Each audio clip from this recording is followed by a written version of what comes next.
ছেলেরা বাবা মোবাইলটা দিকে নজর দিও না, আমার দিকে তাকাও অল্প, শেষ করে দিচ্ছি আমি এখন। তোমার মোবাইল তোমার কাছেই থাকবে দোস্ত, তোমার মোবাইল কোন আমি দিচ্ছি না, তোমারটা তোমার কাছেই রাখ, এটা নিয়েই তুমি কবরে যাই, অসুবিধা নেই। কবরে অনেক লম্বা সময় পাইবা দোস্ত। ইসরাফিল ফু দেওয়ার আগ পর্যন্ত আর কোনো ব্যস্ততা থাকবে না, একাকী থাকবা তো, নিরিবিলি শুধু মোবাইল দেখবে।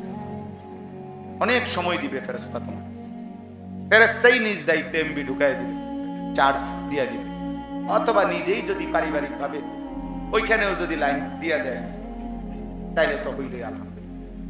অনেক সময় পাইবা দোস্ত, অনেক লম্বা সময়। ব্যস্ততম এই দুনিয়া তোমারে কেউ ডাকবে না, বন্ধুরা আর কেউ ডাকবে না, এই স্বজন আর কেউ খুঁজবে না, কেউ খুঁজবে না। একদিন সব ভুলে যাবে। স্বার্থপর এই দুনিয়া কাউরে মনে রাখে না, কেউরে মনে রাখে।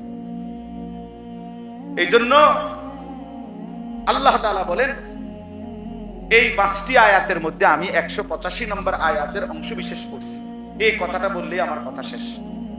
আল্লাহ তাআলা বলেন ওয়ালিতুকমিলুল ইদ্দাতা, তোমরা রমজান মাসের সংখ্যাটা মানে পুরা মাস গুনে গুনে পূর্ণ করো। আল্লাহ বলে বান্দা পুরাটা রমজান গুনে গুনে প্রতিদিন, প্রতি রাত, প্রতি সেকেন্ড, প্রতি মিনিট, প্রতি ঘন্টা, প্রতি মুহূর্ত আমি আল্লাহ তাআলা সর্বোচ্চ দামে আমি সাজাইছি। আমি আল্লাহ নিজে সাজাইছি বান্দা, রমজান আমি সাজাইছি। রমজানের রাত, দিন, ঘন্টা, মিনিট, সেকেন্ড আমি আল্লাহ নিজ হাতে সাজাইছি। অতএব সর্বোচ্চ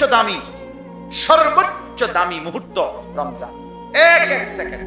আমার শায়েখ আল্লামা মুফতি মুশতাকুন নবী কাসেমি রমজানের শেষ দিন আমরা ইতিকাফে হুজুরের সাথে এইবারও প্রায় 1100 সাথী এক মসজিদে আমরা ইতিকাফ করছি, একই মসজিদ, প্রায় 1100-র মতো মানুষ, বুঝেন? এক মসজিদে 1100 লোক ইতিকাফ করে, হয় করছে 1100।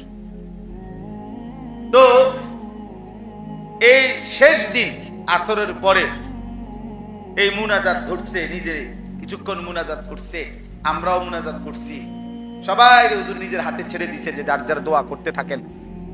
আমরা ব্যক্তিগতভাবে সবাই বলতে বলতে নিজের দোয়া করতে করতে আর কথা নাই, সব শেষ।